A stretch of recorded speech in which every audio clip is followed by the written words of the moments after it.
आज का हमारा टॉपिक है प्रिसिशन और एक्यूरेसी। ठीक है, ये फेडरल बोर्ड में जो पेपर आता है आप लोगों का, उसमें एमसीक्यूज़ में या शॉर्ट क्वेश्चंस में इसमें से कोई ना कोई पोर्शन आता है। ठीक है, और ये आप लोगों का जो यूनिवर्सिटी टेस्ट होता है ना, उसमें भी इससे रिलेटेड चीज़ें आती हैं। ठीक है, इस वजह से ये वाला टॉपिक जो है बहुत इम्पॉर्टेंट है।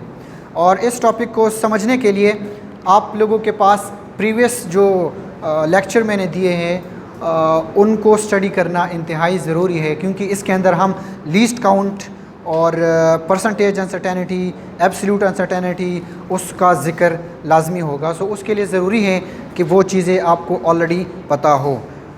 सबसे पहले हम स्टार्ट करते हैं प्रिसिशन, कि प्रिसिशन हमारे पास क्या है। Precision is how close measurements to each other.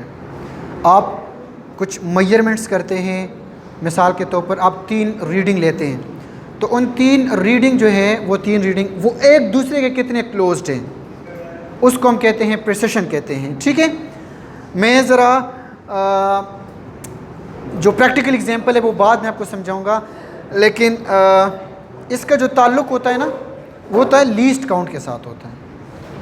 Precision का ताल्लुक़ किसके साथ होता है? लीस्ट काउंट के साथ होता है। Precision is inversely proportional to the least count. किसी मेजरमेंट, जब आप मेजरमेंट करते हैं तो ज़ाहिरी बात है वो कोई डिवाइस यूज़ करते हैं, उस डिवाइस का लीस्ट काउंट होता है। तो जिस इंस्ट्रूमेंट का लीस्ट काउंट जिस सबसे कम होता है, उसकी प्रिसिशन, उस मेजरमेंट की प्रिसिशन सबसे ज़्यादा होगी। राइट,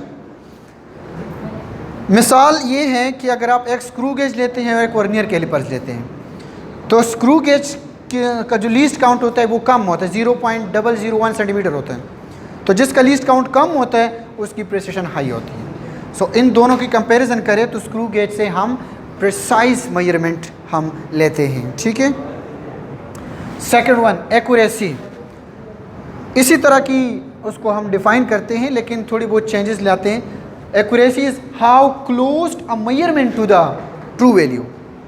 अब ये ट्रू वैल्यू के कितने नज़दीक हैं, वो एक दूसरे के कितने नज़दीक थे और ये ट्रू वैल्यू के कितने नज़दीक हैं। सही है, एक्यूरेसी का ताल्लुक़ होता है परसेंटेज फ्रैक्शनल अनसर्टेनिटी के साथ, जो मैं बता रहा था लेक्चर के स्टार्ट में कि परसेंटेज फ्रैक्शन अनसर्टेनिटी या रिलेटिव अनसर्टेनिटी या फ्रैक्शन अनसर्टेनिटी, इसके बारे में हमको पता होना चाहिए, क्योंकि एक्यूरेसी का ताल्लुक़ ही उसके साथ है।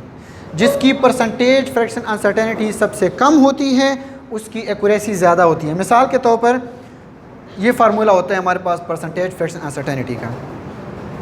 2 रीडिंग आप लेते हैं, ये वाला, इसको आप सपोज कर दें कि ये L1 है और ये L2 है।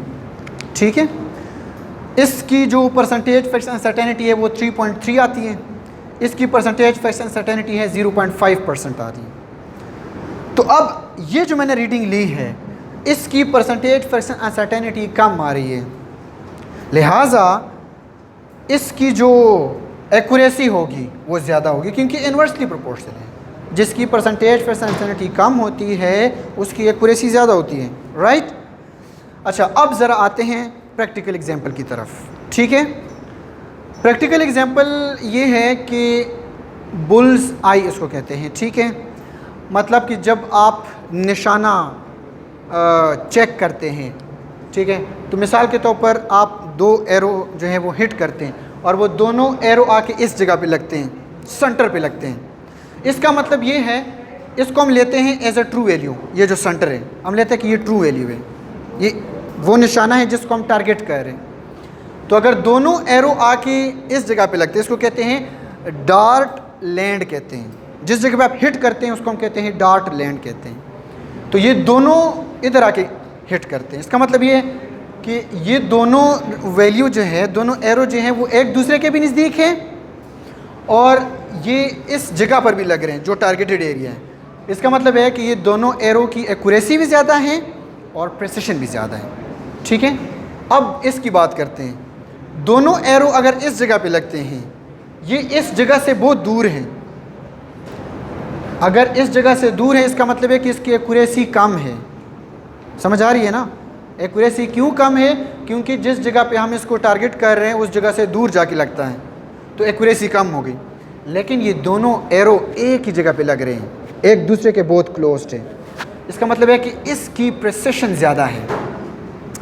अब तीसरे नंबर पर आते हैं, अगर एक एरो इधर आके हिट करते हैं, मतलब एक जो डार्ट लैंड है वो ये है और दूसरे का डार्ट लैंड ये है, इस जगह पर आप हिट करते हैं, तो अब ये और ये एग्जैक्ट वैल्यू सेंटर से भी दूर हैं और ये एक दूसरे से भी दूर हैं, लिहाजा इसकी जो एक्यूरेसी है वो भी कम है और इसकी जो प्रिसिशन है वो भी कम है।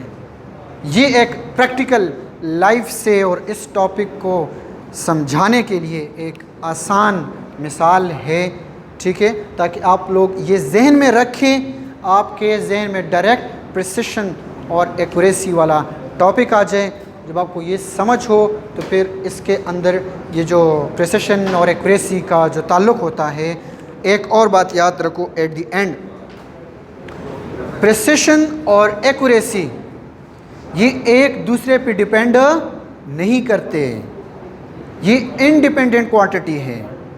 अगर एक्यूरेसी ज़्यादा होती है तो ज़रूरी नहीं है कि प्रिसिशन भी ज़्यादा हो रहा हो या कम हो रहा हो, दोनों का आपस में कोई ताल्लुक़ नहीं है, ये याद रखो। अगर MCQs में भी आ जाए, आप लोगों ने बताना है कि प्रिसिशन और accuracy they are independent to each other.